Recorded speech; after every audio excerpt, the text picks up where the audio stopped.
Hi, we're in the Retrofit Zone today at the National Self-Build and Renovation Centre.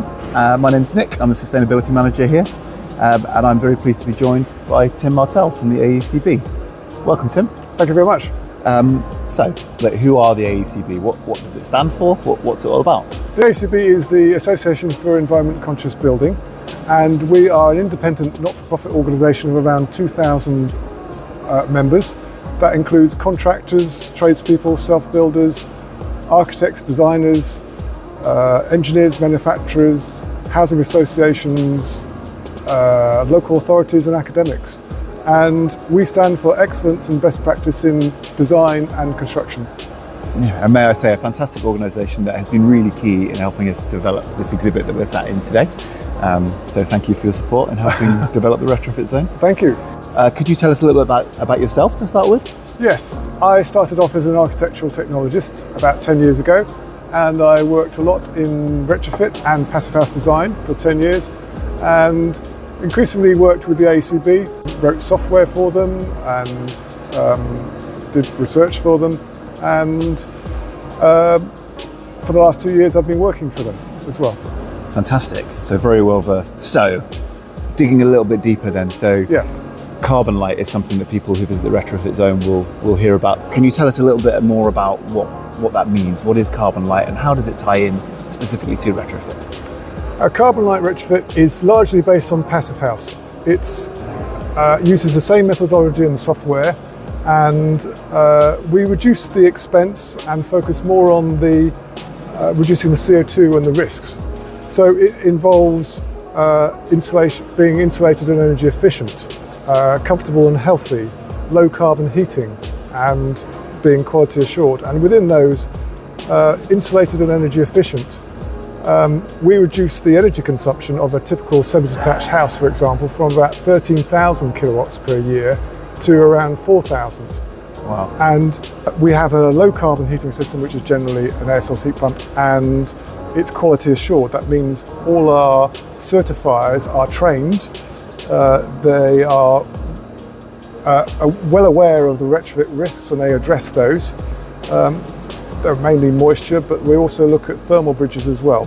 So the whole thing is very well thought through, and that's the advantage of having a standard rather than picking up a few ideas of what you might do for each time you approach a retrofit.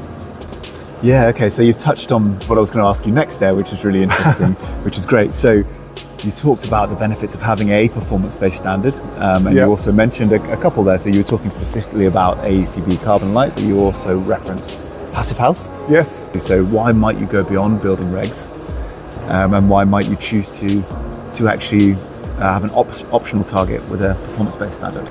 Well, first of all, you want to go better than building regulations. Building regulations are always seen as a minimum. The measures that we have are synergistic and work well together.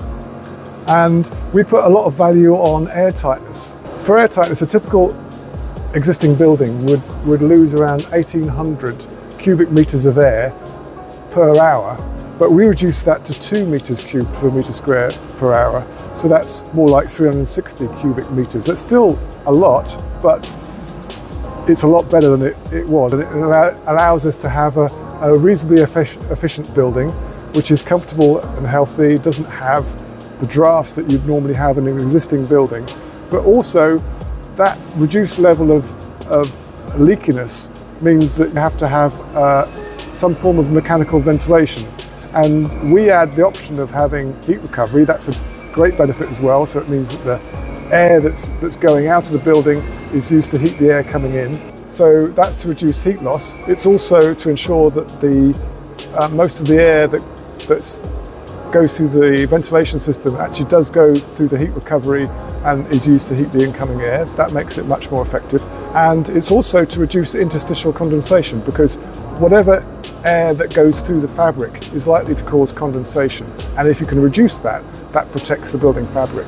Having a performance-based standard is really, it means that you know what you're going to get. And I suppose that's looking at the a renovation or retrofit project from the beginning. Yeah. But I suppose if you flip it and look from the end of the project, yeah. also you're testing to make sure that everything, all the hard work and funds that you've put into this has actually done what you wanted it to do as well. Oh, absolutely, yes. Yes, we test that on our certificate.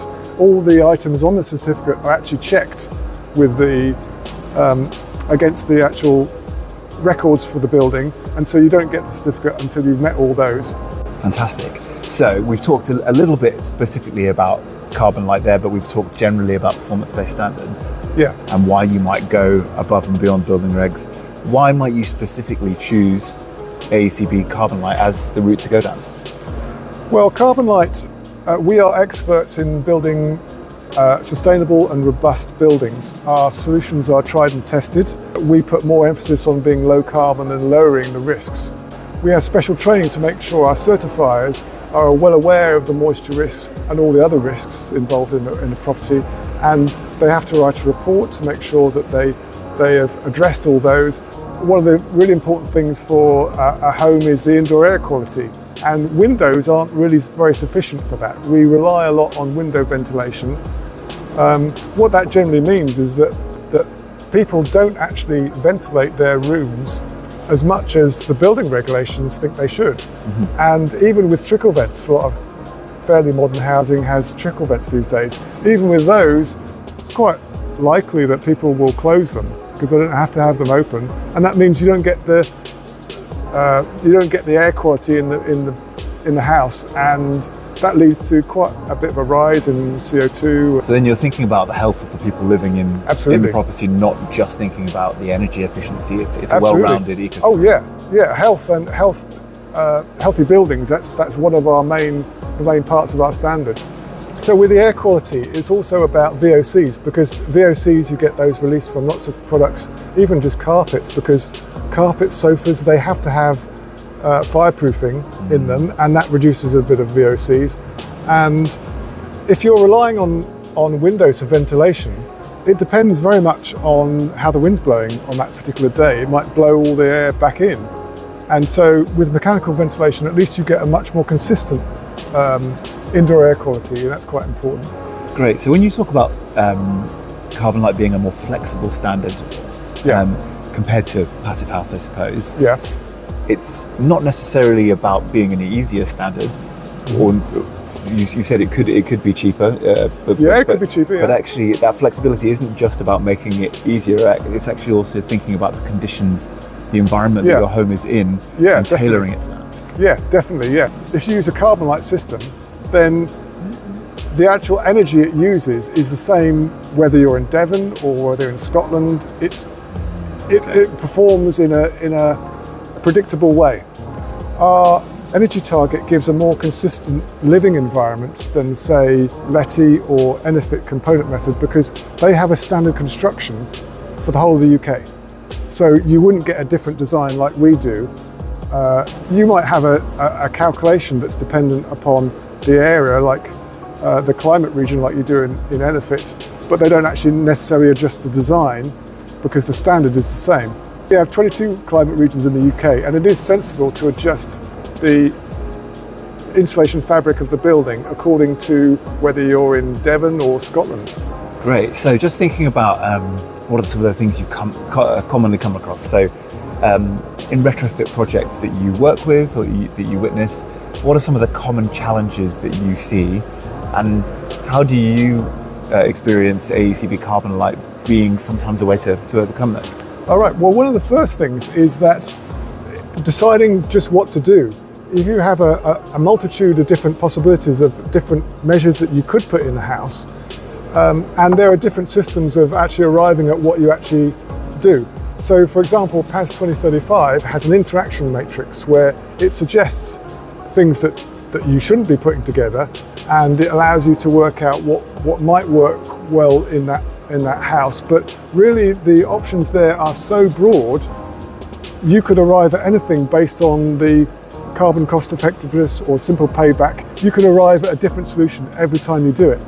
And that means you don't have the chance to think through the interactions of actually what works synergistically together what works really well together and take advantage of all the building experience that we've had, and actually making sure that things are designed to work properly in a building that's designed to last a lifetime.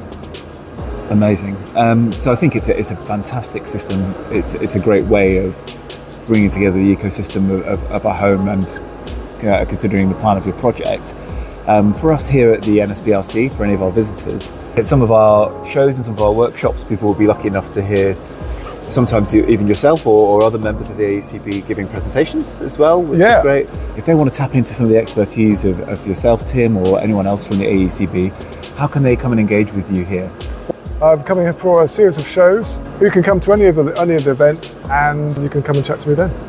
Fantastic. I think you probably see this as just the tip of the iceberg of this sort of information. So come down to our renovation workshop or any other events at the NSBRC to engage with the AECB and our whole range of partners. Thank you, Tim. Thank you very much.